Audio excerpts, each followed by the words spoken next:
Bienvenue aux actualités TVCO, édition du 19 juin.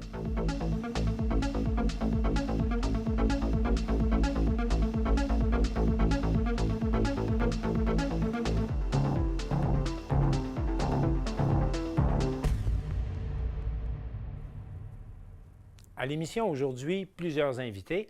On va d'abord s'entretenir avec Jean Fortin, maire de Baie-Saint-Paul. On va parler bien sûr des états financiers de la ville qui ont été déposés cette semaine, mais on va également faire le point sur le plan de relance que la ville est en train de mettre en œuvre. Je vais également m'entretenir avec Jean-Christophe Lamontagne. On a été le rencontrer cette semaine à sa boulangerie qui prend de l'expansion et qui va faire en sorte que la marque Charlevoix soit maintenant disponible dans toute la province du Québec grâce aux pains qui vont être produits à partir de Baie-Saint-Paul. On va faire le point là-dessus. On a également été rencontrer quelques restaurateurs de Baie-Saint-Paul alors qu'ils réouvraient enfin leur commerce. Alors, on a été capter leurs émotions et puis on a pris un peu l'air du temps à savoir quelles étaient un peu leurs perceptions pour l'été à venir. Alors, on va vous montrer ça. Je vais également m'entretenir avec Guy Saint-Onge, bien connu, résident de l'Île aux Coudres, chef d'orchestre, auteur, compositeur, mais surtout programmeur musical pour le Havre musical de Lillet à l'Île aux Coudres. Guy Saint-Onge a décidé, tout en respectant la distanciation sociale, de proposer une série de concerts cet été à l'Île aux Coudres. Alors, il va nous expliquer ça dans quelques minutes. Et puis enfin, parce que, et je le dis à chaque semaine, parce que parler de sport, c'est notre sport national, je vais m'entretenir avec Maxime Jaudoin. On va faire le tour de l'actualité sportive locale et bien sûr, on va parler des grandes ligues également. Alors à tous, bonne émission. Lors de la séance extraordinaire du conseil municipal qui s'est déroulée le 15 juin dernier, Sébastien Roy de la firme comptable Aubé Anctil Pichette et Associés est venu présenter les états financiers de la ville de Baie-Saint-Paul pour l'année 2019. Alors, on vous a préparé un petit reportage là-dessus qu'on va vous présenter. Vous allez y retrouver là, dans les prochaines minutes les points saillants de cette présentation, quelques réactions également que ces états financiers ont suscité auprès des conseillers municipaux. Alors, on regarde ça et au retour, on s'entretient avec Jean Fortin, maire de Baie-Saint-Paul. 15 juin 2020, séance extraordinaire du conseil municipal de Baie-Saint-Paul. Sébastien Roy, de la firme de comptable Aubé Anctil Pichette et Associés, présente les états financiers de la ville pour l'année 2019. On présente d'abord les revenus. Vous avez évidemment les taxes municipales et les compensations tenant lieu de taxes. Donc, ces deux lignes-là, à 14 millions et à 3,5 millions, donc à 17,5 millions en tout, représente, comme d'habitude, la plus grosse part des revenus de la municipalité, de la ville. 88 en fait, c'est ça exactement.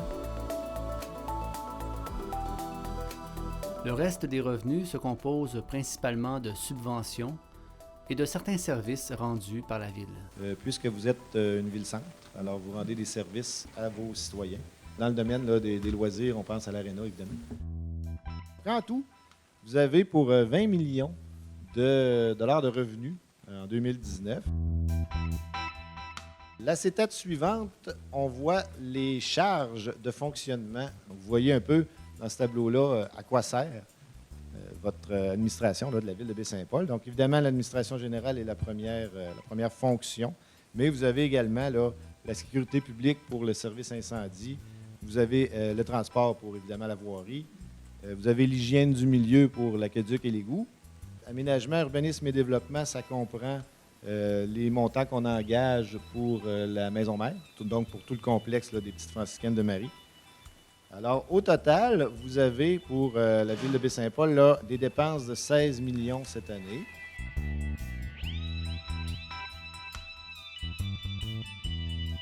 Il reste à déterminer ce qu'on appelle les éléments de conciliation à des fins fiscales. Je vais essayer d'être le plus clair possible, mais on prend en compte le remboursement de la dette à long terme. Donc ça, vous savez que ce n'est pas une dépense, mais on doit en tenir compte dans le résultat fiscal, parce que quand on parle de résultat fiscal au niveau municipal, on pense à tout ce qui touche ou pourrait toucher les taxes municipales, donc le compte de taxes. En tenant compte des affectations non prévues, des surplus des années précédentes, on doit ajouter au calcul une dépense de 1,7 million. Les revenus de fonctionnement de 20 millions. les charges de fonctionnement qu'on a vues de 16 millions et les éléments de conciliation à des fins fiscales de 1,7 million, vous avez le résultat de l'année 2019 pour la ville de Baie-Saint-Paul qui s'élève à 2 058 000. Et je termine ma présentation avec le dernier tableau en vous parlant de l'état de la dette à long terme. Donc, à la fin de l'année 2019, la dette à long terme de la ville de Baie-Saint-Paul s'élève à 40 millions. Cette année, on a emprunté, on a financé plusieurs dépenses, donc pour 5,5 millions. Les principales dépenses qu'on a financées cette année sont l'Arena pour 1,2 million, René Richard, une rue pour 1,1 million, et puis l'autre, c'est un règlement parapluie qui couvrait l'achat d'un camion de déneigement, entre autres, là, mais pour 1,3 million. Donc 5,5 millions de nouveaux emprunts cette année pour monter la dette à 40 millions. La présentation est terminée. Un surplus de 2 millions, une dette de 40 millions. Baie-Saint-Paul connaît-elle une bonne santé financière? Le ratio de notre dette versus nos dépenses réelles, cette année, c'est 17,3 versus 19,4 en 2018. Puis le ratio versus justement la richesse foncière de la ville. Donc, c'est 3,62 versus 3,39 en 2018. C'est des ratios qu'on retient souvent, qui sont toujours là, qu'on nous ramène, mais qui sont importants à souligner quand même.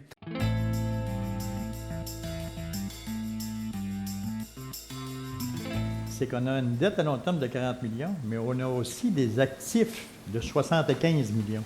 Puis ça, les gens ont tendance des fois à omettre ça. Tout à fait. C'est une valeur vraiment importante au niveau de la municipalité. Ouais, c'est bon de le rappeler. Même si l'ampleur de la richesse foncière permet de relativiser le niveau de la dette, Michael Pilote, conseiller municipal, rappelle la gravité de celle-ci.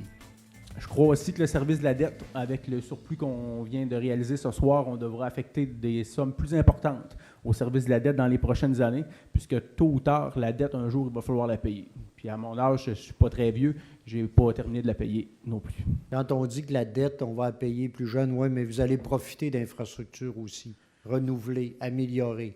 Tu sais, là-dessus, on peut faire des discours à vie. C'est sûr que aussi, de mon côté, la réflexion des routes secondaires, que ce soit les différents rangs, la mise en place d'une piscine, la rénovation de notre aréna, sont tous des projets dans ma tête à moi qui vont avoir préséance sur des projets comme le pavillon Saint-Laurent. C'est tout. Oui, chacun des projets, mais ça demande une vision. C'est quoi la ville qu'on veut? C'est quoi qu'on veut laisser? C'est quoi qu'on veut, qu'on trouve important? C'est quoi les priorités? Quand on parle des priorités, oui, ils sont là, mais c'est pas juste une question de chiffre, c'est une question de vision qu'on a de la ville aussi.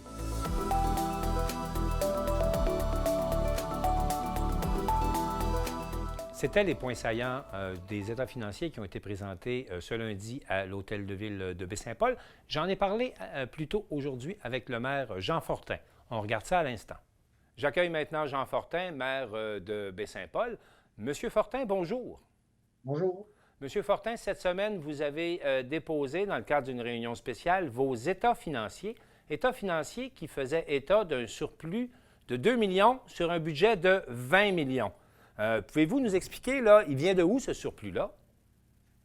En fait, le surplus vient en particulier entre autres, il y avait un montant d'argent que nos comptables nous avaient recommandé de radier, qui était au-delà de 350 000 d'un retour d'évaluation, mais qui finalement nous a été payé par le gouvernement du Québec. Là, ça faisait partie de l'ensemble de la facture sur les enlieux de taxes. Donc, ce montant-là n'était pas prévu, donc c'est quand même important. On a aussi l'ensemble de les droits de mutation. Vous savez, les droits de mutation, c'est un secteur où on ne sait jamais trop. C'est basé souvent sur les transactions. Et souvent, on inscrit un montant, mais il est souvent aléatoire. Donc, on a eu quelque chose de plus important à ce niveau-là. Juste pour se mettre au clair là-dessus, juste sur le... Oui, je m'excuse, mais juste se mettre au clair. Quand on parle des droits de mutation, c'est ce qu'on appelait autrefois la taxe de bienvenue. C'est bien de ça dont on parle.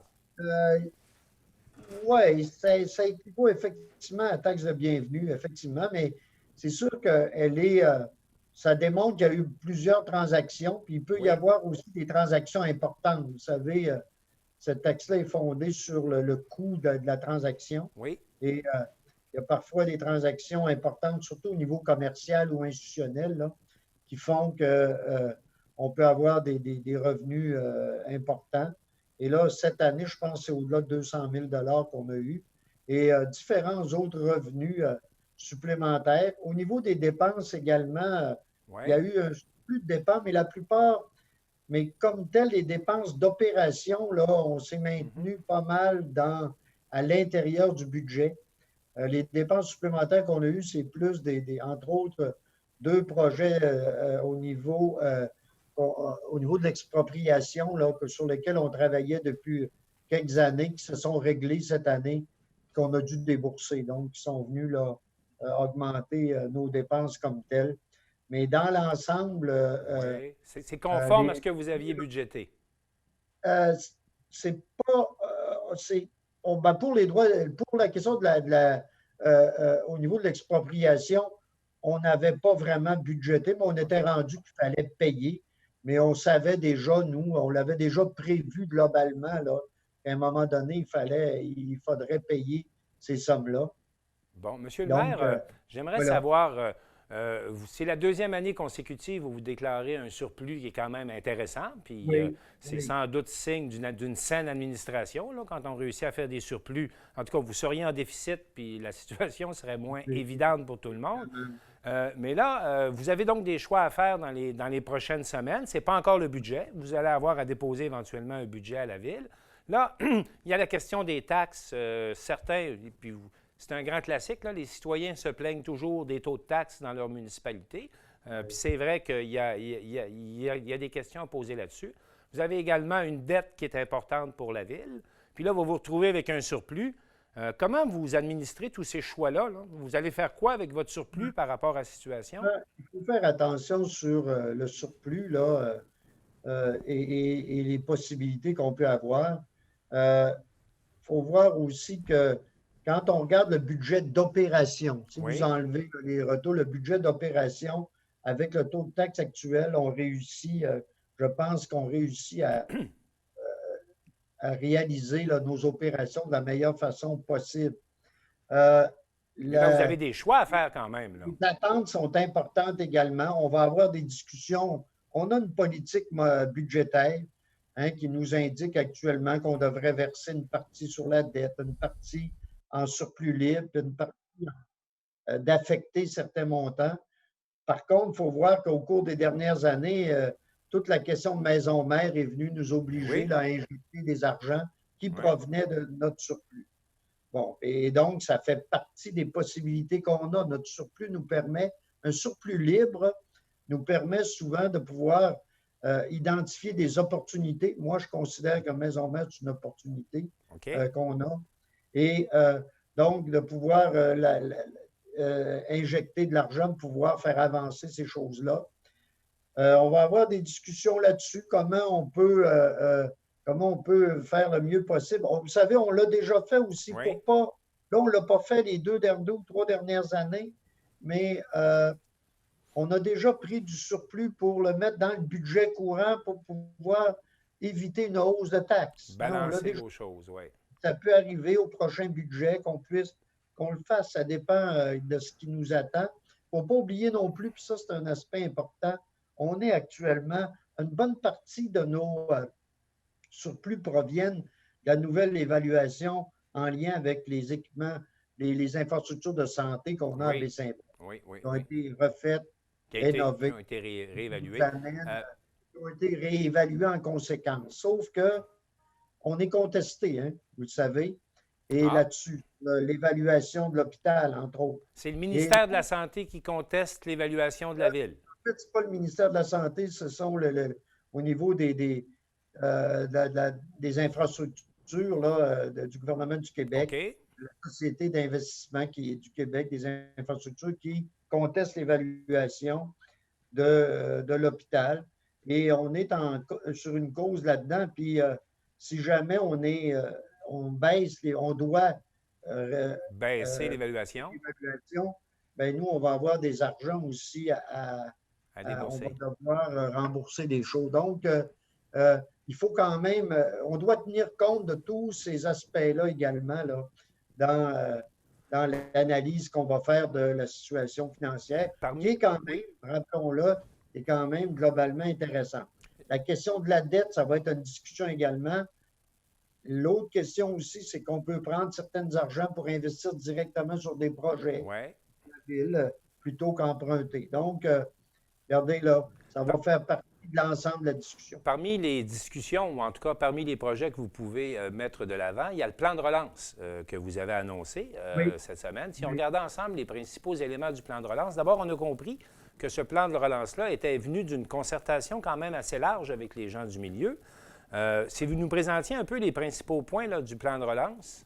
En fait, effectivement, vous faites bien de le faire remarquer. Il y a eu, d'abord, nous, on a pris des mesures déjà sur, on le sait, on en a parlé avec vous, là, Oui, à sur la les mairie, la prévention, les la question de employés. l'intérêt. Oui, puis Oui, la question des intérêts aussi. Si on parle oui. strictement, hein, nous, pour Les ceux qui taxes ont municipales, eu un on a délai pour suspendu. pouvoir payer des taxes, Oui. on n'a plus de taux d'intérêt jusqu'au mois d'août, puis à mois d'août à décembre, je pense que c'est 5 Donc, on a beaucoup réduit ça. OK. Ce qu'on a annoncé aussi, c'est qu'on allait verser toutes nos subventions prévues. C'est au-delà de 300 000 ça, qu'on verse, Oui. dont les subventions aux organismes. C'est déjà décidé, décrété en budget. Puis nous, on va tout verser là, cette année comme prévu, comme on avait budgété OK. cette année. Ça, d'abord, il y a ça. Il y a eu la consultation des gens d'affaires également, auquel on a participé. Oui. Puis, ça a amené des discussions avec l'association, entre autres avec l'association des gens d'affaires. Et on en arrive là, entre autres, sur toute la question de la relance touristique cet été. Hein, Oui. toute la question, entre autres, des commerces. Avec les commerçants, comment on participe. Hein? On a participé aussi, on a mis 5 000 hein, vous savez, sur toute la question de Baie-Saint-Paul tatoué Qui au a été un cœur. gros Hein. succès d'ailleurs, là, comme tel. Vous avez Sur vraiment lesquels on remporté participe. là-dessus. Là. On participe également par notre organisation au niveau de développement économique sur toute la question là, de la distribution des paniers fermiers là, Oui. à Maison-Mère. On est impliqué à ce niveau-là. Et toutes ces discussions-là nous amènent, évidemment, ça va nous amener à un marché public renouvelé cet été. Ça s'en vient. À partir du 28 juin. On veut travailler aussi avec l'ensemble des commerces de la ville. C'est, par exemple, ceux qui veulent avoir de l'affichage pour annoncer qu'ils sont réouverts, puis qui annoncent certaines initiatives. En collaboration avec notre service d'urbanisme, on veut voir comment on peut assouplir notre réglementation par rapport à l'affichage. Vous avez également annoncé que la rue Saint-Jean-Baptiste allait être ouverte, allait être fermée à la circulation le vendredi, samedi. Ça me paraît un peu timide là, par rapport à ce qu'on voit ailleurs où on s'installe à longueur de semaine en rue piétonne. Là, on a à tenir compte de bien des facteurs. La rue Saint-Jean-Baptiste, c'est une rue sur laquelle d'abord on avait investi pour des trottoirs plus larges. Donc, il est possible déjà de pouvoir circuler puis de faire des choses. L'autre aspect également, c'est que c'est une voie de circulation au centre-ville, on n'en a pas tant que ça, et des possibilités de contourner, il n'y en a pas beaucoup. Donc, là, on est allé, je pense, et suite à une rencontre des gens d'affaires au niveau de la rue Jean-Baptiste, on en est arrivé, puis c'est à l'heure, c'est ce qu'ils nous suggéraient, de tester les vendredis soirs et le samedi. Et c'est ce qu'on va faire, et ce qu'on a annoncé. Mais vraiment, c'est suite à une discussion avec les gens de la rue qu'on arrive à ça. Et je sais qu'il y a d'autres, vous ne pouvez peut-être pas nous en parler maintenant, mais il est clair qu'il y a d'autres initiatives là, qui vont s'ajouter au plan de relance tout au long de l'été. L'ensemble des commerces, ceux qui ont des initiatives pour agrandir, par exemple, sur la rue Saint-Jean-Baptiste, ceux qui veulent agrandir une terrasse, mais même ailleurs, ceux qui veulent le faire sur leur propre terrain. Nous, on veut être accommodant au niveau du service d'urbanisme. Comment on fait pour le faire? On a aussi sur les terrasses Saint-Jean-Baptiste ceux qui veulent nous demander d'agrandir, même sur les espaces peut-être publics. On est prêt à le faire. On a même décidé on peut aller aussi à faire une demande commune pour le permis d'alcool. Mais ce serait pour ceux qui voudraient là, agrandir puis peut-être profiter d'espaces sur les trottoirs, par exemple, dans nos lieux. Ce qu'on va faire aussi, Oui, je vous écoute. on investit pour l'animation également. C'est beau de fermer la rue. Il y a plein de choses, mais on veut investir dans l'animation aussi. On a mis 30 000 supplémentaires parce que vous savez, l'argent qu'on prend, il y avait de l'argent budgété pour l'animation Baie-Saint-Paul, Oui, pour également en développement en lien avec l'image de marque qu'on devait présenter, mais sur lequel on a retardé à cause de la pandémie. Mais cet argent-là va être investi autrement dans l'animation, dans de l'aménagement aussi, hein, au niveau de la ouais, vous rue. allez ressortir les îlots d'ombre du festif, entre autres. Là. On va ramener les îlots d'ombre. On va collaborer aussi avec le festif au niveau de l'animation. On est en train là, de travailler ces aspects-là. On veut travailler aussi avec chacune des commerçants, puis même des citoyens aussi. L'objectif, c'est de faire que la rue Saint-Jean-Baptiste continue d'être conviviale, intéressante, autant pour les touristes, mais aussi pour les gens de Baie-Saint-Paul. Merci, M. le maire, pour ce plan de relance. En terminant, j'aimerais que vous me parliez quand même, il y a des immobilisations qui ont été annoncées, des travaux qui ont été annoncés. On parle, entre autres, de créer la rue des Petites Franciscaines. Pouvez-vous nous parler de ça un peu? En fait, c'était déjà dans les plans. On vient compléter ce qu'on a annoncé. Oui. On est allé en soumission, là, et ce qu'on a annoncé, c'est qu'on va compléter la rue Racine. Vous savez, l'espace, en fait, tout le secteur autour du nouvel hôpital va être complété là, maintenant avec les travaux qui vont partir de la rue Racine, donc de l'hôtel de ville à Baie-Saint-Paul, qui vont aller vers Fafard. Hein? Oui, OK. Et l'an passé, on avait complété la rue Alfred Morin, qui allait à l'intersection de la rue de la Lumière et de Fafard. Et là, il y aurait une rue là, qui viendrait être parallèle à Fafard, mais qui serait un lien entre Racine et Alfred Morin, qu'on appellerait la rue des Petites Franciscaines. Avec cela, est-ce qu'on peut dire que tout le secteur là, de l'ancien hôpital, tous les réaménagements qu'il y avait à faire là, est-ce qu'on peut dire qu'avec cette rue-là, ça va être complété ou il y a encore des travaux à faire dans ce secteur-là? Parce que ça fait des années, là, ça a été démoli, vous avez refait des rues, tout ça. Il y aura peut-être des aménagements, mais en gros, là, on vient compléter là, pas mal tout le réaménagement du secteur. Donc, je pense qu'on peut être fiers. Je pense que ça a été, je pense que cet aménagement-là, fait de Baie-Saint-Paul, je pense, est venu renforcer le centre-ville puis tout le secteur institutionnel de Baie-Saint-Paul. Donc, oui, on viendrait là, compléter tout l'aménagement de ce secteur-là. Et pour nous, là, c'est vraiment, on est bien content là, de pouvoir arriver là, à régler tout ça. C'est un dossier. On a un règlement d'emprunt là-dessus de 1 800 000 $. Quand même, hein? On pense peut-être que tout ça autour d'1,5 million. Vous savez, l'ensemble des aménagements va dépasser le 10 millions de dollars, hein, l'ensemble des aménagements autour de l'hôpital. Mais vous savez, les résultats sont là. On a des résultats intéressants. Déjà, il y a plusieurs constructions en plus de l'hôpital et ça devient un milieu très attractif. Même, vous savez, il y a des terrains, puis on verra. Là, il y a deux grands stationnements qui sont maintenant inutilisés dans ce secteur-là.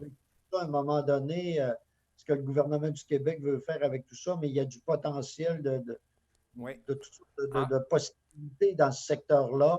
Et nous, il ne faut pas oublier non plus qu'à l'intérieur, il y aura, entre autres, on va insérer, nous, la conduite là, qui amènerait la biomasse vers l'aréna et en prévision aussi d'une éventuelle connexion de la biomasse avec l'hôpital. Monsieur le maire, parlons-en de la biomasse. Là. Vous avez eu de la misère à vous trouver des fournisseurs de copeaux. Est-ce que ça veut dire que les travaux sont retardés? Puis on va-tu de l'avant? Mais je vais vous demander de faire rapidement parce que le temps file.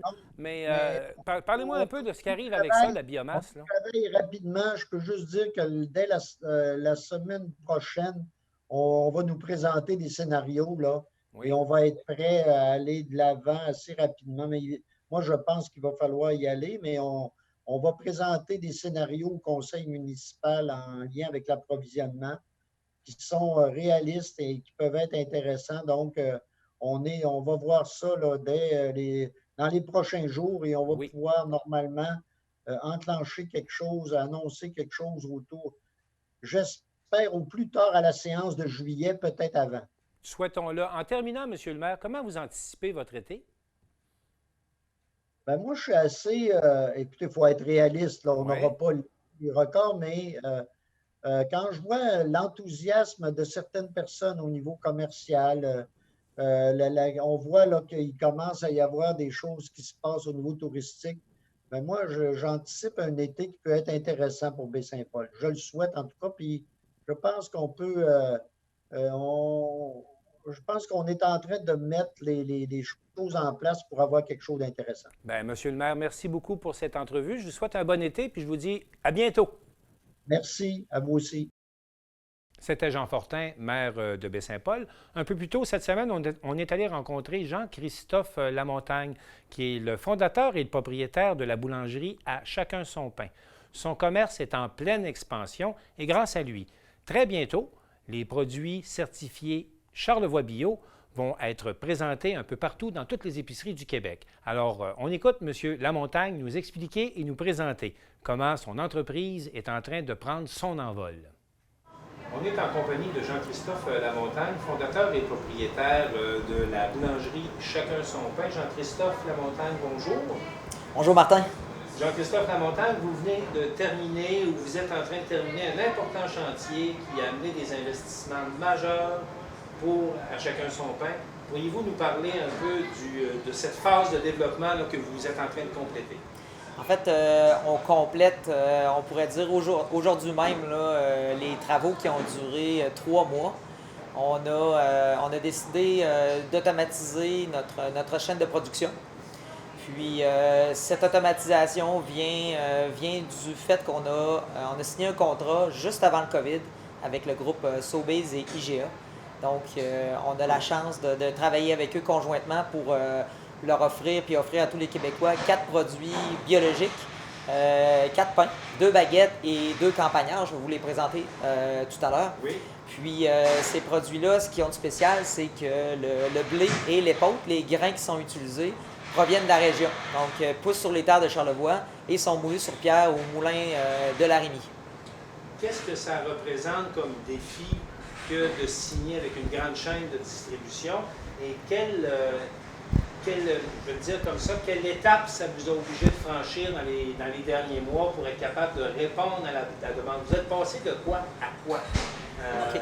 Bien, pour faire une petite rétrospective il y a quelques années qui nous a menés à aujourd'hui, il y a plusieurs personnes qui connaissent ma première entreprise qui était l'Auberge Boulangerie des Grands Jardins. J'étais situé à Sainte-Agnès. Donc, il y a 10 ans, en 2010, j'étais boulanger, donc j'avais aucun employé. Puis, je faisais tout le pain moi-même, je cuisais tout au four à bois. Donc, ma première entreprise, c'était une petite boulangerie, même pas de quartier, même pas de village, mais vraiment de fond de rang. Je cuisais tous mes pains, environ 200 pains par jour au four à bois. J'allumais mon four, je pétrissais mes pâtes. Et puis, en fait, on avait une employée, Julie, qui nous aidait l'été à vendre le pain. Donc, on a eu cette entreprise-là pendant 7 ans. Puis, j'ai découvert une réelle passion pour la boulangerie. Donc, en 2011, on a décidé de transformer le Tim Hortons à l'époque, puis d'en faire une boulangerie de quartier à Baie-Saint-Paul que tout le monde connaît là, sur la 138. Donc, en 2011, on s'installait. 7 ans ont suivi. En 7 ans, on s'est fait une très bonne clientèle. Les gens de Baie-Saint-Paul ont adopté notre boulangerie. Puis, en 2017, on a eu un réel dilemme. C'est qu'on produisait pour plusieurs bons restaurants, on produisait même pour le Massif. Puis, on n'avait plus la capacité de production pour être capable de faire du commercial, donc restaurant, hôtellerie, et en même temps mener à bien le pain pour la succursale, la boulangerie café.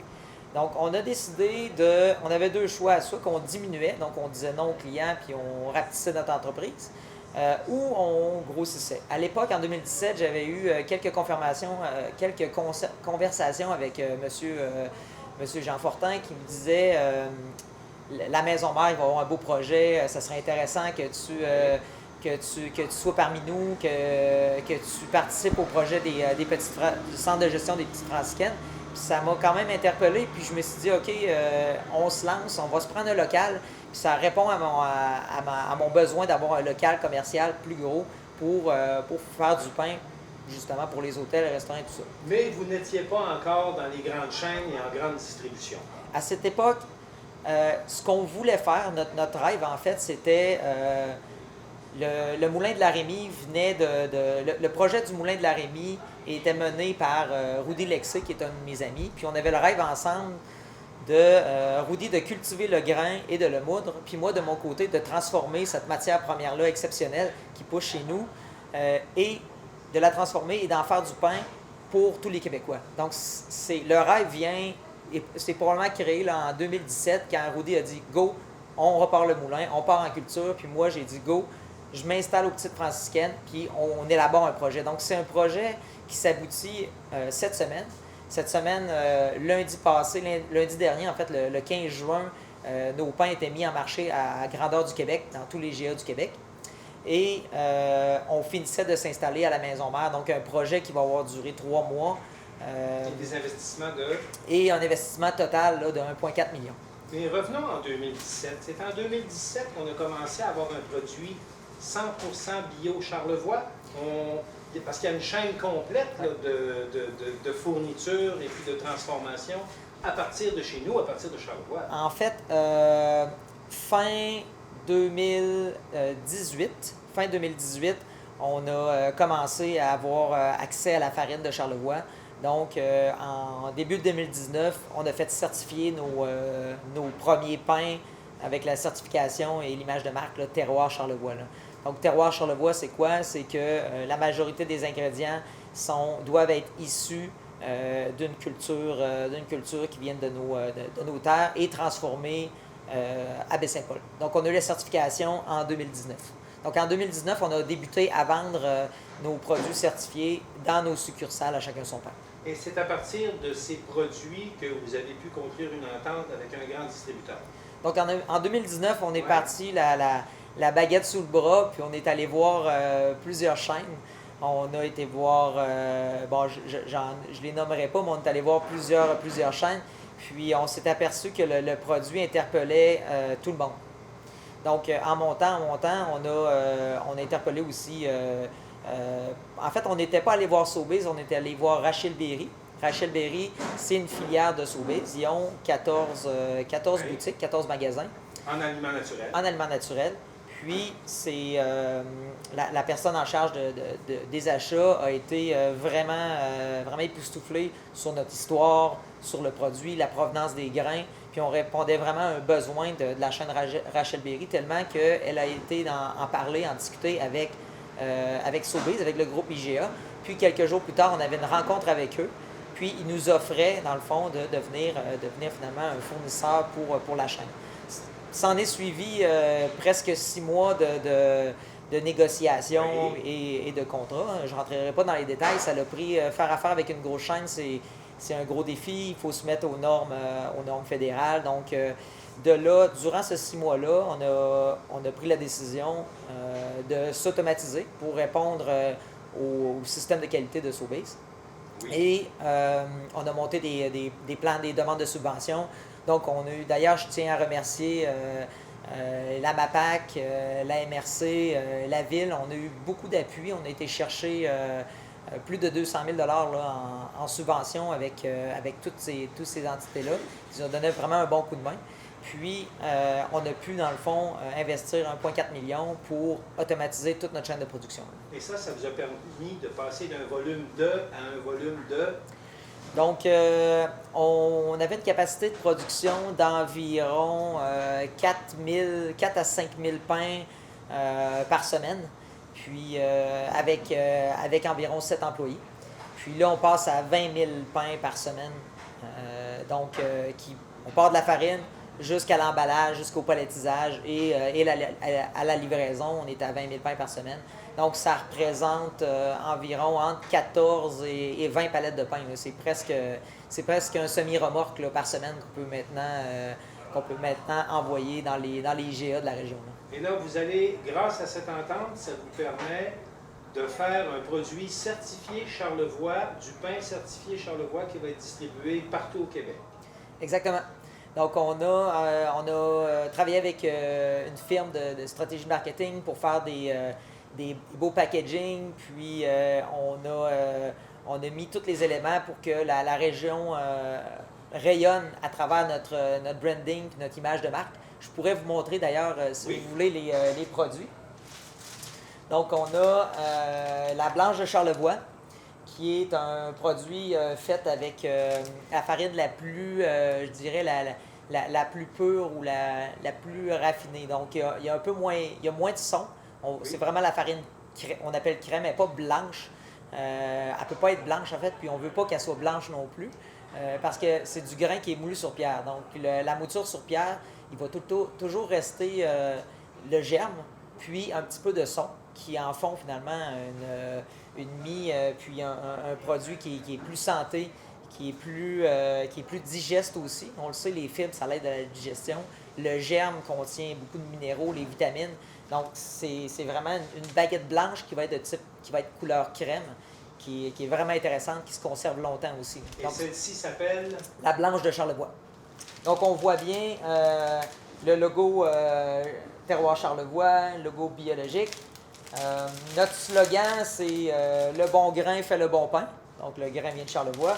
Puis, à l'arrière du sac, vous avez un peu ce qui fait la différence avec nos produits. Donc, cultivé de façon biologique, moule sur pierre, puis boulanger de façon artisanale.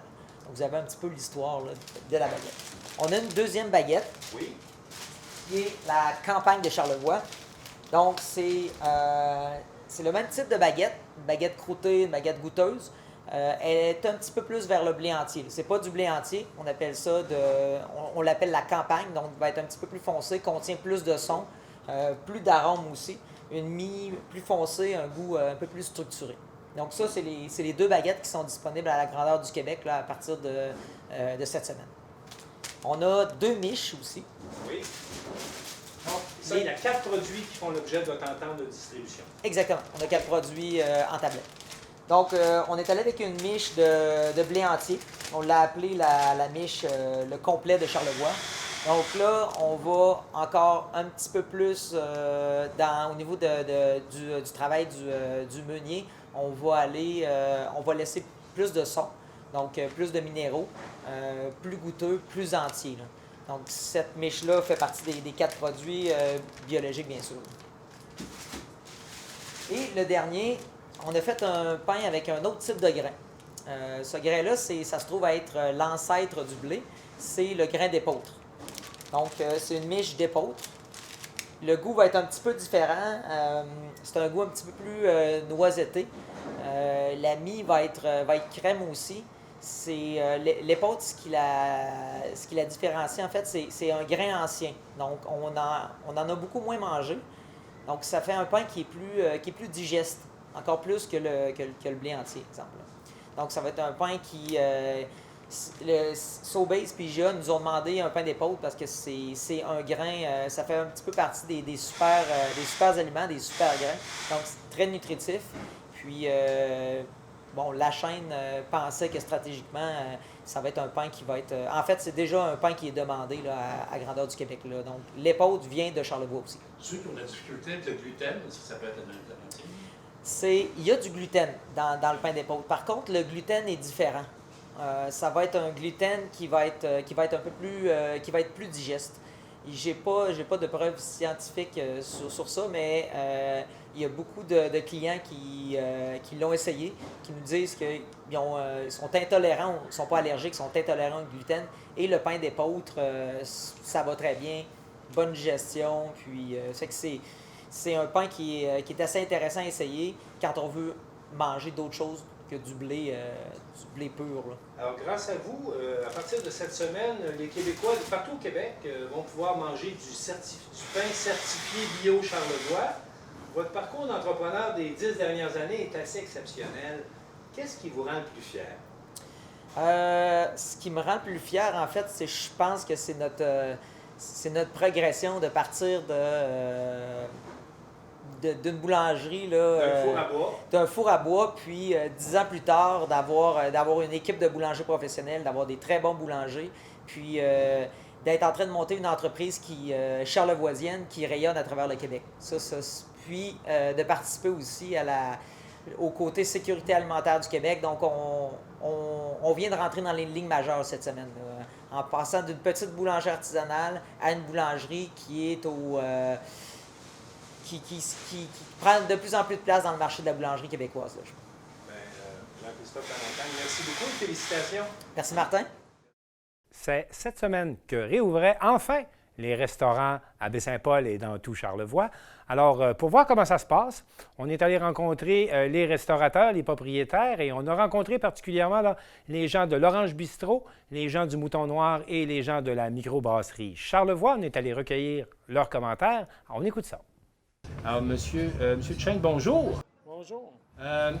Dites-moi, êtes-vous content de réouvrir? On est content, on est fatigué, même si on pense que le monde, on n'a rien fait depuis 3 mois, je pense pas que c'est le cas. Là. Comme vous pouvez voir, on a tout refait la terrasse au complet, les gardes, la peinture. On s'est mis au goût du jour là, puis en plus, pour installer les écrans de protection, de distanciation, puis de protection là, par rapport aux tables voisines. Fait que, tu sais, on travaillait fort. Travaillait fort, je n'avais pas bien d'employés parce que vous comprendrez que, tu sais, avec les cadeaux qu'ils ont eu d'Ottawa, ils préféraient peut-être d'être plus sur le repos. Puis ça m'a permis de ne pas penser au mal, puis de penser plus à du bien, non? Qu'est-ce qui a été le plus dur dans la réouverture? Qu'est-ce que vous avez trouvé le plus dur dans tout ce que vous avez dû faire? Bien, dur, c'est pas réouvrir qui est dur. C'est de penser comment que les clients vont réagir. Quel genre de clients qu'on va avoir? Des gens désabusés, des gens qui vont être frustrés? On va-tu en avoir suffisamment pour être capable d'emmagasiner un petit peu d'argent pour rester ouvert l'hiver prochain? Parce que ce qui m'inquiète, c'est pas le moment présent, puis à juillet, août, septembre. Là. Le problème, la deuxième vague, ce ne sera pas nécessairement la COVID, ça va être tous les problèmes économiques puis les pertes d'emploi qui vont subvenir au mois d'octobre, novembre. C'est là le moment qui va être très difficile. Là. Au niveau de la capacité, avec les nouvelles normes COVID, vous êtes passé de combien à combien? Vous pouvez me le donner en pourcentage ou en nombre, c'est comme vous voulez. Là. Pour l'instant, je suis peut-être à 80 % de mes capacités que j'avais normalement. Mais j'ai agrandi ma terrasse de l'intérieur parce que j'avais une grosse espace de mise en place à l'extérieur. Je l'ai toute rapetissée quasiment du 3/4, donc j'ai récupéré 2-3 tonnes. Puis là, comme j'arrive d'en arrière de finir de préparer mes petits écrans de 4 pieds là, avec le plexiglas des gardes pour donner encore plus, de maximiser encore plus mes espaces. Puis ça va donner encore plus d'intimité à ma clientèle. Puis là, il reste mes plexiglas de protection sur mes gardes avant qui vont me permettre de pouvoir mettre des tables sur mon palier du bas. Donc, je devrais avoir la même quantité de place qu'avant. J'ai 5-6 000 $ d'investi là, pour me mettre à niveau. Mais par contre, je pense que c'est comme un plus. C'est un plus. Le problème est qu'avec tout le fonctionnement, le protocole de fonctionnement, c'est pas les places qu'on a de moins, c'est la vitesse du service qui va être différente. Tu sais, s'il y a des soirs que j'étais en mesure de faire 3 services, ça sera plus possible. Ça va être du 2 services. Fait que, tu sais, le 30 %, le 25, 30, 40 % qu'on va faire de moins, ça va être sur la rapidité du service et non sur la capacité qu'on a. Et les impacts vont se faire sentir bien plus à l'automne quand vous allez faire le bilan de votre été. Oh, tout à fait. Là. Tu sais, c'est sûr qu'actuellement, là, tu sais, une semaine comme on a là, avec la température qu'on a, habituellement, on roule à 100 repas le midi, hein, on en a fait 45. Tu sais, c'est différent. Hein. Comment anticipez-vous votre été? Comment vous voyez ça venir l'été? Pensez-vous qu'on vous allez avoir... on comprend que les volumes vont être différents à cause de l'aménagement puis de la vitesse, mais pensez-vous que les gens vont être au rendez-vous? Oui, tout à fait. Moi, je crois pertinemment que la destination de Charlevoix, Baie-Saint-Paul, le Grand Air, les grands espaces, les gens ont été confinés, les gens... on n'aura pas beaucoup de monde de Montréal. Okay? De toute façon, 75 % des gens de Montréal ne quittent pas l'île. Fait que, les gens vont vouloir des des setups comme on a un peu à Baie-Saint-Paul puis en région. Là. Ils vont vouloir l'espace, ils vont vouloir, tu sais, à un moment donné, relaxer. Puis surtout que les activités ne sont pas toutes permises au niveau des spectacles et ainsi de suite. Fait que leur activité de sortie, leur social, ils vont se faire à l'intérieur, sur les restaurants, sur les terrasses. Puis plutôt que prendre 1h30 pour manger, ils vont prendre 2h30. Ça, c'est l'autre phénomène qui va faire en sorte qu'on va être en mesure juste de faire 2 services et non 3,5. C'est le social, leur activité, leur sortie, ça va être une expérience restauration, qui est une culture française en soi, que nous, les Québécois, les Français, eux autres, une sortie au restaurant, c'est comme aller à un spectacle. Alors, bonjour. Je vais d'abord vous demander, madame, de donner votre nom. Alice Pinot. Bonjour. Noémie. Amy. Mesdames, moi, j'aimerais savoir, aviez-vous hâte de venir sur une terrasse? Ben oui, on avait hâte, clairement. Et puis, qu'est-ce qui vous a manqué le plus là, dans les derniers mois? Juste prendre un verre tranquille, autre part que chez nous, ça fait juste vraiment du bien. Clairement. Et pensez-vous revenir souvent cet été? Pensez-vous que vous allez en profiter pas mal cet été de pouvoir revenir sur les terrasses? Ben moi, je travaille sur une terrasse, fait que je vais passer mon été sur les terrasses. OK. Moi, c'est sûr que je vais revenir. Pour moi aussi, c'est certain. Oui, super content. On attendait vraiment ça. Puis je pense que nos clients attendaient ça depuis longtemps. Vu le nombre de réservations qu'on peut avoir ce soir, on va être à 50 ou 60 personnes de réservées. Ça promet une très belle soirée. Une belle mise en jambe pour le personnel, pour le monde en cuisine, la nouvelle carte qui sort. Il fait super beau, super chaud. C'est que du bonheur. Il est temps d'y aller et on est motivé pour y aller. Le plus grand défi, je te dirais que gros défi, il n'y en a pas tant parce qu'on en parle tellement des mesures sanitaires ces derniers temps que tout le monde est à peu près au fait et puis habitué à les pratiquer dans les autres boutiques. Le plus gros défi, je pense, c'est de faire porter des visières à mon personnel qui appréhende d'avoir très chaud.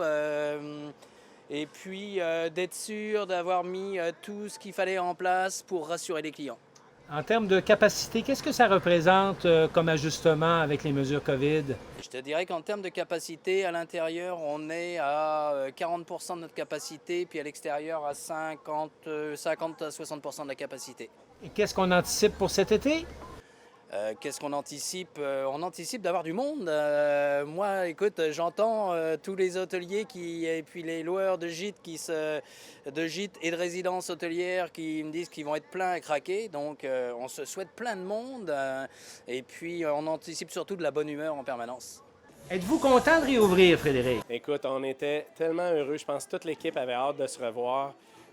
Toutes les personnes qui travaillent dans la restauration savent comment que c'est une business de proximité. On aime être ensemble, l'équipe aime être ensemble, puis on aime les gens qui viennent nous voir. Tantôt, on avait 2-3 Templiers. Là, on a Rock qui est là.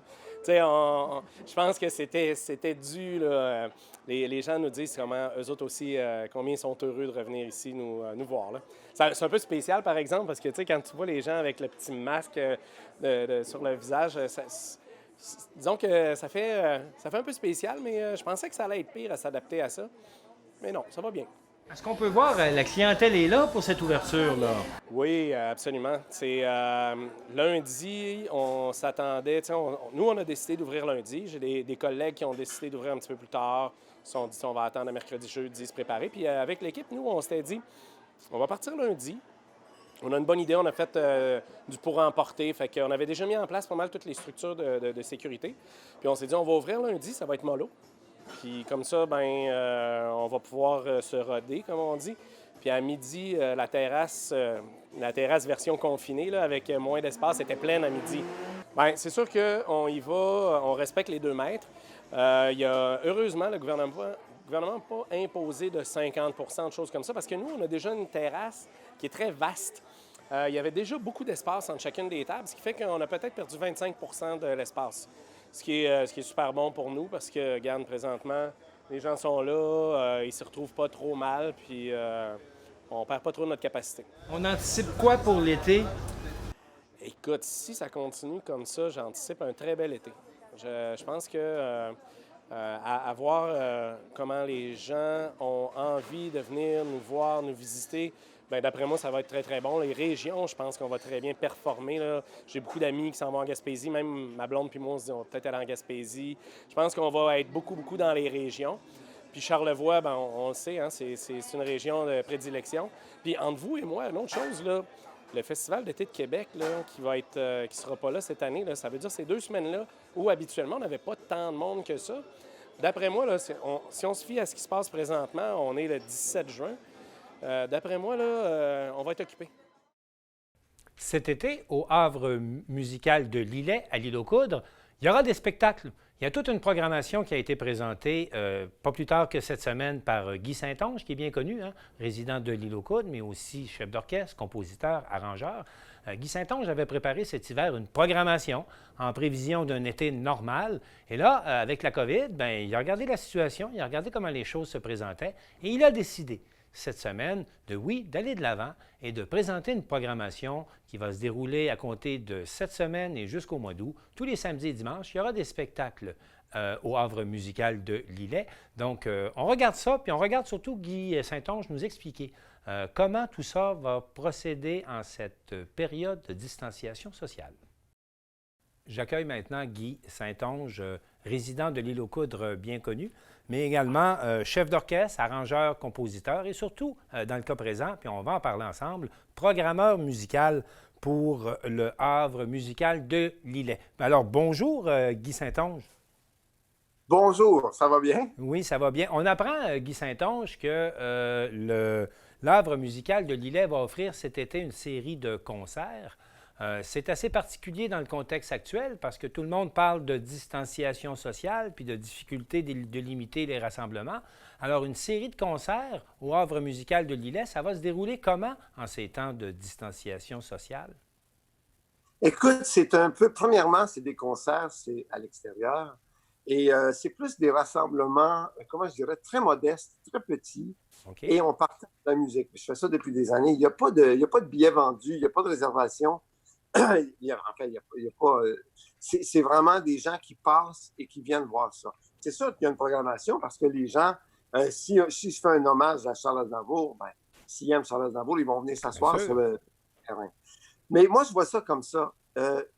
Tu vois, en ce moment à Montréal, et ça depuis longtemps, là, les gens peuvent aller, par exemple, dans le parc du Mont-Royal. Oui. S'installer plusieurs centaines de personnes en respectant la distanciation. Oui. Et s'installent et ils profitent de l'air, ils profitent de la nature, ce qu'on a beaucoup besoin. Et je me dis, si, quand il y a des centaines de personnes comme ça en toute légalité et aussi en respectant les normes, s'il y avait quelqu'un qui se lève avec sa guitare et se met à jouer, oui, ça va être plus de bonheur. Okay? Moi, depuis le tout début, le Havre, c'est un peu ça. Les gens passent à vélo, c'est pas fermé, il n'y a pas de clôture, il n'y a rien, c'est ouvert. On a un grand panneau qui dit « Nous sommes fiers de partager ce paradis avec vous ».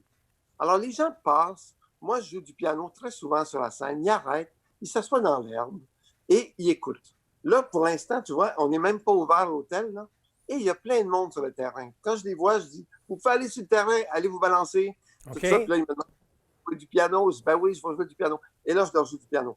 C'est comme ça depuis le début. Et puis, je me dis, si...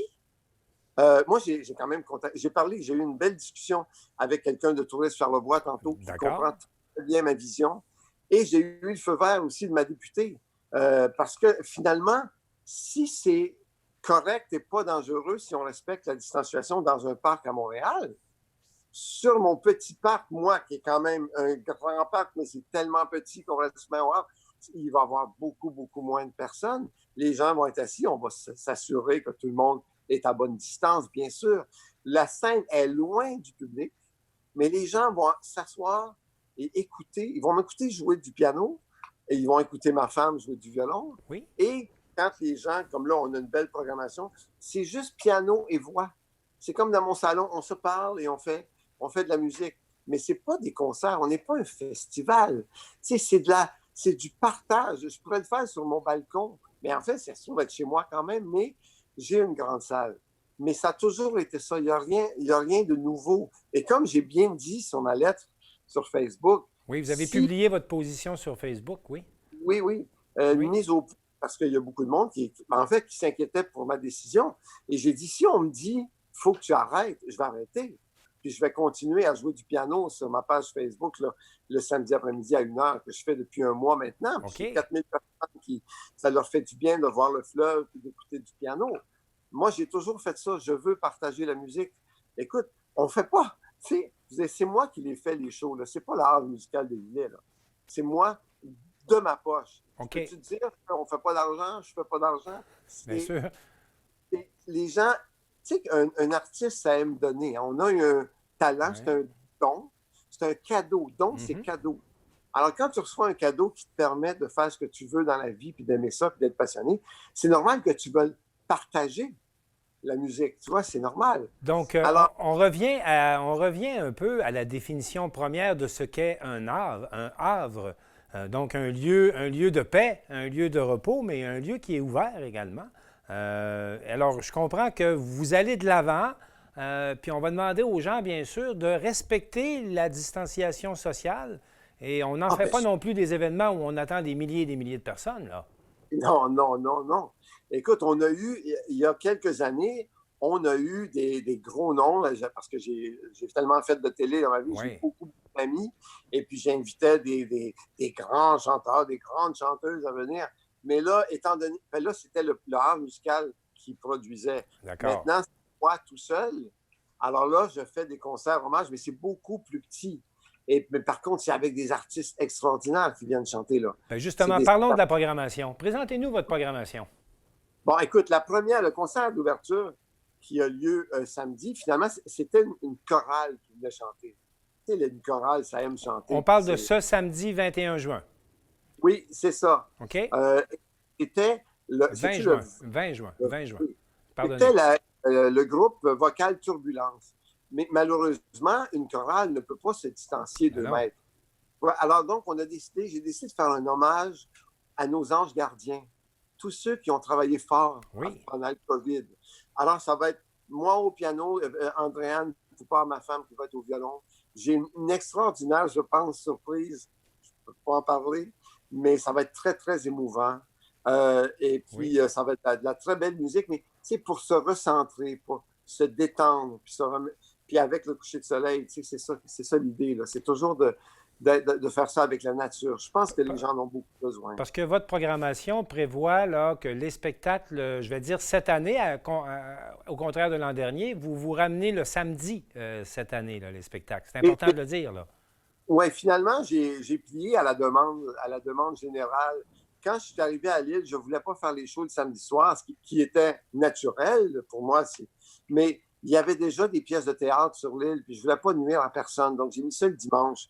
Et pendant ces 6 années-là, les gens nous disaient « Ah, mais c'est plate que ça ne soit pas le samedi parce que nous, on doit partir pour Québec, on doit repartir. » Et puis là, c'est compliqué, les bateaux, tout ça.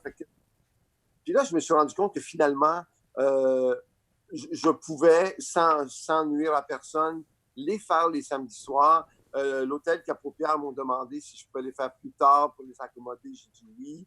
Ils étaient très heureux. Donc, là, maintenant, c'est le samedi. Et le Jazz sur mer, qui était le samedi, va être maintenant le dimanche, dans l'après-midi, à 1h30. Et le samedi, ça sera à partir de quelle heure? C'est à 8h. Pouvez-vous nous présenter les artistes que vous avez invités? Puis moi, je vais faire une note parce que je l'ai vu dans vos notes. Ça fait depuis le mois, quand même, février-mars, que vous vous préparez à monter une programmation. Ce n'est pas quelque chose que vous avez inventé dans les dernières semaines. Je pense que c'est important de le mentionner quand même, là. Oui, mais non, c'est vrai, tu as raison. J'ai oublié de mentionner ça dans ma lettre, d'ailleurs. Parce que, vous savez, on a une espèce de beau petit livret Tourisme et l'eau coudre. Oui. Et puis ça doit être imprimé au mois de mars. Donc, ma programmation était faite au mois de février, bien avant ce qu'on sait, là. Alors, c'est pas... Puis j'avais bien peur de ne pas être capable de présenter ça. Mais quand j'ai vu que les parcs à Montréal étaient ouverts, puis qu'ici, on respectait la distanciation, j'ai fait « Ouf! » Mais là, je me suis quand même informé. Et puis, on m'a dit « OK. » Tu vois, c'est pas du tout un coup de tête. Tu vois, donc, on commence avec l'hommage aux anges gardiens. Après ça, Cathy Julien, une interprète de Québec. Oui. Absolument phénoménale. Il y a Tommy Charles, Tommy Charles Bernier, qui est un chanteur que j'ai rencontré il y a quelques années. Puis c'est un monstre. Éric Bernier, c'est la même chose. Fabiola, qui est une amie, une chanteuse magnifique. Raphaël Thor, que tout le monde connaît, qui est magnifique. Il y a Stéphane Côté, qui vient chanter du Reggiani. Gaëtan Leclerc, le neveu de Félix, qui vient faire un show de Félix. Il y a Michael, avec qui j'ai fait un album aussi. Il y a Manuel Bro, avec qui j'ai fait un album aussi. C'est tous des amis. Puis on finit la saison avec Mauvais Star, un groupe avec qui j'ai fait un album aussi. C'est des amis qui apprécient le fait qu'ils peuvent venir chanter. C'est très familial. Et comme je dis, quel sera le programme de chaque soirée? Est-ce qu'il y a des thèmes imposés ou il y a une liberté, une carte blanche aux artistes que vous invitez? C'est quoi la formule? La seule chose que je demande, parce que j'appelle ça rencontre musicale avec Guy Saint-Onge, okay. Ça donne le ton. C'est moi qui rencontre mes amis que je respecte au niveau de l'interprétation, OK? Oui. Et puis là, on parle. Ce que je faisais, moi, avec l'année passée, j'ai travaillé, par exemple, avec Aznavour. J'ai travaillé avec Dubois. Bon, dans ce concert-là, là, j'avais des anecdotes avec Aznavour. J'avais des anecdotes avec Dubois. Puis les autres aussi, ils disaient, moi, cette chanson-là de Dubois, pourquoi je l'aime? Les gens aiment ça quand on parle. Fait que cette année, on va parler beaucoup. Moi, je leur ai dit, ce que je veux que vous fassiez, là, chantez ce que vous avez le plus envie de chanter avec moi. Ça va être piano-voix, ou guitare-voix, ou vibraphone-voix, mais faites-vous plaisir. Si vous voulez chanter Stairway to Heaven de Led Zeppelin, puis chanter un Félix après, puis un Piaf, pourquoi pas? Parce que si je mets les gens dans cet état-là, les interprètes, mais ça va être extraordinaire déjà. Puis, écoute, regarde, j'invente pas ça, là, j'ai des frissons. Juste en parler. Et parlant de frissons, vous allez également faire frissonner les amateurs de jazz les dimanches. Ah, mais ça c'est mon... tu sais, je suis un musicien qui a écrit pour des orchestres symphoniques. J'ai fait du pop tout, mais mon dada, c'est le jazz, la musique improvisée. Et l'année passée, j'ai invité beaucoup de musiciens à venir.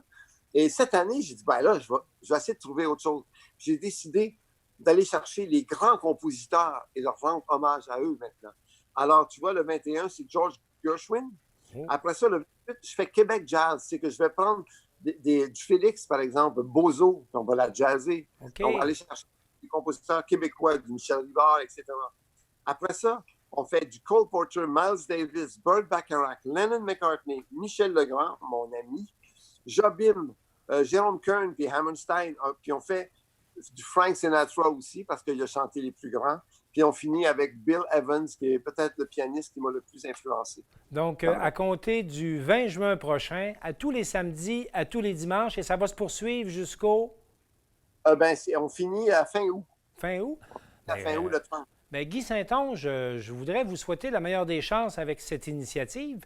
Je voudrais également vous souhaiter que chaque personne qui va se présenter au Havre musical va bel et bien respecter la distanciation sociale et va vous permettre, bien sûr, de nous offrir cet havre de musique tout au long de l'été. Alors, merci beaucoup, Guy Saint-Onge. C'est un plaisir. Merci à toi. Au plaisir. Alors, c'était Guy Saint-Onge qui nous présentait à la fois sa démarche, celle d'avoir décidé de, présenter des concerts, mais dans un contexte particulier et en respect de la distanciation sociale. Donc, il va nous présenter des concerts à compter de ce samedi 20 juin jusqu'au mois d'août. Tous les samedis, 20h, et le jazz, le dimanche après-midi, 13h. Alors, écoutons, on vous invite à aller faire un tour, mais surtout, soyez prudents quand vous irez et respectez les distanciations sociales.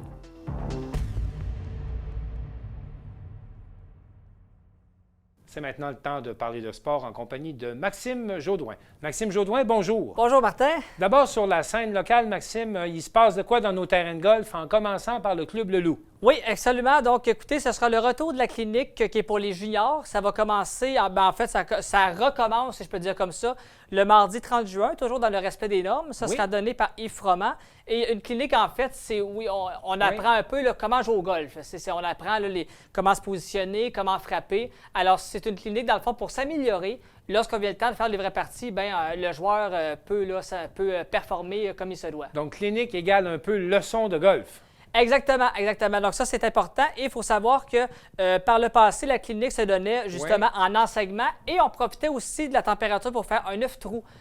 en plus. Mais cet été, en raison des normes, bien là, c'est un peu différent. On va évidemment faire une clinique, mais je pense qu'on n'aura peut-être pas joué là, comme on le faisait auparavant. Là. Et les activités continuent de revenir à la normale au Loup, notamment avec un premier tournoi en fin de semaine. Oui, donc samedi, premier tournoi d'ouverture, en fait, qu'on appelle. Ça sera un départ à toutes les 10 minutes, entre 9h et 14h. Donc, pour ceux qui veulent jouer, là, je pense qu'on est encore dans les bonnes dates là, pour s'inscrire. Il y avait une limite, là, mais pour ceux qui veulent jouer à coût de tarif là, moyen, c'est encore le temps pour s'organiser un premier beau tournoi de golf, évidemment, au Loup de Baie-Saint-Paul. Et il n'y a pas qu'au Loup que ça bouge, parce qu'au club de golf Murray-Bay, ça bouge également. Oui, alors on parle de vivre une expérience qu'on appelle tailor-made. Ça, évidemment, c'est le 23 juin. Donc, ce qu'on va faire, c'est qu'on fait une démonstration d'équipement.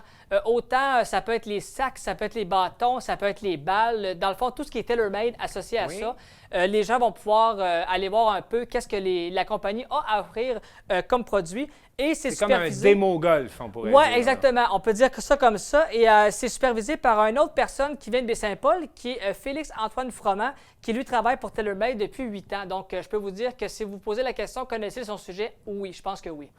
TaylorMade, là, c'est un des grands fabricants. Est-ce qu'ils sont nombreux à être aussi gros que TaylorMade? En fait, il y a plusieurs marques. Tu as TaylorMade, tu as Nike, tu as Titleist, qui pour moi sont en fait peut-être les 3 plus grandes marques dans le monde du golf. Il y en a d'autres évidemment qui suivent là, rapidement, je ne les ai pas toutes en tête, mais c'est certain que les 3, c'est à peu près dans le top 3 des plus grands golfeurs qu'eux utilisent. Et normalement, là, ceux qui apprécient de voir ces équipements-là pourront également se les procurer. Je suppose que ça doit être en boutique également. Oui, bien évidemment, c'est en boutique. Ça va pouvoir s'acheter, là, comme je disais, toutes les pièces d'équipement qui sont accessibles, que les gens veulent avoir. Là, même il y en a qui en profitent aussi. Parfois, il y a des équipements qui manquent, bien, on va aller en acheter. Il y en a qui peuvent aussi mélanger certaines marques. Donc, on peut en profiter là, pour compléter un set de golf ou des souliers, des balles ou peu importe. Ça, c'est accessible. Et là, avec le beau temps qui revient, on commence à entrer dans le plein élan de la saison, là, au mois de juin comme tel. Absolument. Donc, encore une fois, belle démonstration. Ce sera possible de le faire le 23 juin de 10h à 15h avec, comme je le disais, là, un gars qui connaît très, très bien son sujet en la marque de TaylorMade. Alors, pour ceux qui parcourront les clubs de golf au courant des prochains jours, j'ajouterai, n'oubliez pas le liquide à mouche. Oui, ça va, pour certaines c'est solide places, dans c'est Charlevoix important. présentement. C'est très, très important. On est en pleine montée. Oui, c'est important de ne pas l'oublier. On passe au sport majeur, là. Oui. On dirait que ça n'arrête pas de frapper des fausses balles du côté de la Ligue nationale de baseball. Oui, le baseball au début qui allait bien, là, maintenant, on est reviré de côté, ça va moins bien parce que oui, en effet, présentement, c'est l'impasse dans les négociations entre les joueurs et la Ligue. Ça bloque où? En fait, ça bloque au niveau des salaires. C'est au niveau des salaires des joueurs que ça bloque parce que on sait que les joueurs, dernièrement, ont refusé pas moins de 3 propositions de la part de la Ligue parce qu'on n'était pas satisfait. Okay. Dernièrement, la Ligue a proposé une 4e offre. On est en attente de voir qu'est-ce que les joueurs vont répondre à ça. Mais le message est clair pour les joueurs, c'est-à-dire peu importe la saison qu'on va nous offrir, on veut avoir le plein salaire et si on ne nous offre pas ça, bien c'est désolé, mais il n'y aura pas de saison. Donc là, je ne sais pas comment est-ce qu'on va gérer le tout, mais c'est officiel que si les deux clans ne se parlent pas, les chances qu'on revoie du baseball présentement sont presque minces. Alors là, on est en 9e manche, 2 retraits, 3 balles, 2 prises. Il reste quelques lancers encore avant de savoir si oui ou non il y aura une saison. Exactement. Et tu sais, c'est quand même pas si pire parce que la dernière offre, on parlait d'avoir une saison de 72 matchs, qui est quand même pas rien. Une moitié de saison. Pratiquement une moitié de saison. On promettait aux joueurs 70 de leur salaire annuel et en plus une prime de 13 si on faisait les séries. Donc, on n'a pas tout perdu, mais comme on le dit aujourd'hui que le sport n'est plus un sport, mais une business, c'est vraiment là qu'on le voit. Et là, j'ai hâte de voir jusqu'à quel point on va vouloir étirer la saison. Mais par contre, le point positif là-dedans, c'est que Rob Manfred, qui lui est le commissaire de la Ligue, lui craint évidemment qu'on ne joue pas, mais il y a aussi le pouvoir, par contre, de décider à un moment donné, si on vous oblige à jouer, vous revenez. C'est ça, puis c'est tout. Donc, lui a ce pouvoir-là de le faire. Mais présentement, c'est un petit peu la carte du Joker, comme on appelle. Il ne l'a pas encore utilisée. Quelle forme va prendre la saison? Si ça se déroule, on est dans 2 stades, on est dans 3 stades. On sait de quelle forme ça va prendre? Présentement, il y aura on parle de peut-être 1 à 2 stades maximum pour faire les parties. Même que là, si ma mémoire est bonne, comme au basketball, je pense qu'on va faire tout ça à Orlando. Okay. Donc, tout le monde dans le même stade avec des déplacements limités pour les joueurs. Donc, hôtel, stade, et ça va s'arrêter là. Et pour limiter le tout. Donc, je vous dirais présentement, là, ça regarde pas. Orlando, là, cet été, pourrait accueillir non seulement du baseball, mais également du basketball. Alors, pour cette ville-là, ça reste à voir. Parlons maintenant de la Ligue nationale de hockey. Oui. C'est drôle à dire, mais on approche du début du camp d'entraînement. Exactement. Donc là, on est dans la phase 2 du plan de relance. OK. Donc, ça veut dire que depuis une semaine, les joueurs qui peuvent commencer à s'entraîner, dans le fond, il y a plusieurs équipes qui l'ont fait. On recommence à s'entraîner dans nos complexes respectifs. À Montréal, oui, on a repris l'entraînement. OK. On parle de 5 joueurs, entre autres Paul Byron et Jonathan Drouin. Et là, pour ceux qui se posent la question, pourquoi les autres joueurs ne sont pas là?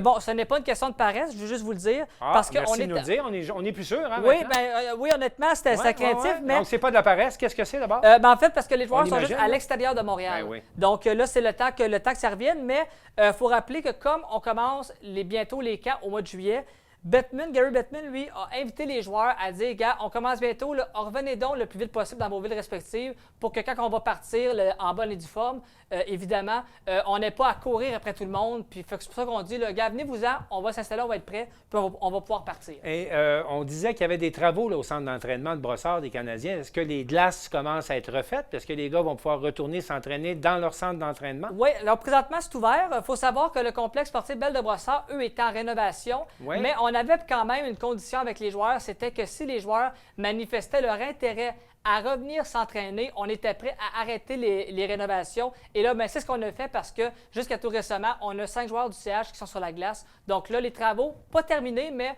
on était prêt à les arrêter pour permettre aux joueurs de se remettre en forme et ça a été fait. Alors, les camps d'entraînement débutent là? Le 10 juillet.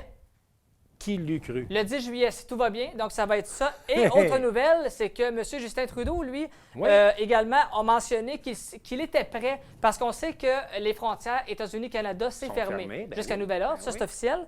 Mais lui, il est prêt à ouvrir la frontière pour qu'une équipe canadienne puisse être l'hôte des séries. Là, on penserait à Toronto, Edmonton, Vancouver. Pas Montréal, parce qu'on sait que Montréal, c'est malheureusement les c'est la ville la plus touchée. Ouais. Absolument. Donc, mais quand même, de voir Trudeau, là, qui est prêt à accorder à une équipe canadienne, d'avoir l'autre qui est prêt à faire une exception là-dessus, chapeau. Donc, pour les équipes canadiennes là, qui sont là-dessus, bien ça serait une bonne nouvelle. Fait que finalement, ça commence à sentir bon pour la Ligue nationale de hockey, alors que pour le baseball, ça sent de moins en moins bon. Oui, et alors qu'au départ, c'était l'inverse. Oui. C'était carrément l'inverse. Puis là, ça a changé de brique. Donc, oui, donc le hockey, là, si tout va bien, le 10 juillet, les camps. Après ça, on va commencer les séries. Comme je le disais, le baseball, va falloir, à un moment donné, que les joueurs acceptent peut-être d'avoir moins d'argent que possible parce que sinon, il n'y aura pas de baseball. Puis là, selon moi, les joueurs sont plus perdants de ne pas jouer que d'avoir une réduction. Là, ça, il faut vouloir mettre de l'eau dans notre verre, on n'aura pas le choix. À suivre. Mais une des ligues où ça va bien, c'est quand même la Ligue majeure de soccer nord-américaine, la MLS. Oui, le soccer, ça va bien. Eux, honnêtement, là, tu regardes un peu le calendrier proposé. Je n'ai pas toutes les dates Parce que là, en tête, cette semaine, on a autorisé les reprises des entraînements en équipe. Exactement. Okay. Donc, non, honnêtement, pour le soccer, là, quand tu regardes ça, tu peux quasiment te demander que la pandémie n'a rien frappé parce qu'on recommence ça pratiquement comme si rien n'était. Donc là, si on prend tous les sports dits internationaux, les grandes ligues, le soccer, présentement, est l'équipe la mieux placée pour être en voie de reprendre un retour pratiquement normal. Et j'ajouterais le sport le mieux placé parce que les matchs ont repris en Europe aussi. Là, au niveau absolument. Soccer. Oui, même qu'au départ, en Europe, on se disait que c'était peut-être le test décisif à savoir si c'était possible de faire du sport tout en ayant un 2 mètres. Parce qu'au soccer, avec le 2 mètres, c'est dur d'enlever le ballon. Là. Mais on se disait que dans cette ligue-là, c'était peut-être le test décisif pour voir si en MLS, on avait ce qu'il fallait pour l'appliquer et si on avait le côté aussi sécuritaire pour ne pas que ça reparte en éclosion. Là. Bien, Maxime Jodoin, merci beaucoup pour cette tournée des sports. Ça fait plaisir. C'est au plaisir. Merci. Alors, c'est tout pour cette édition des actualités de TVCO. J'espère que vous avez apprécié. Je vous souhaite une bonne semaine et je vous dis à la prochaine.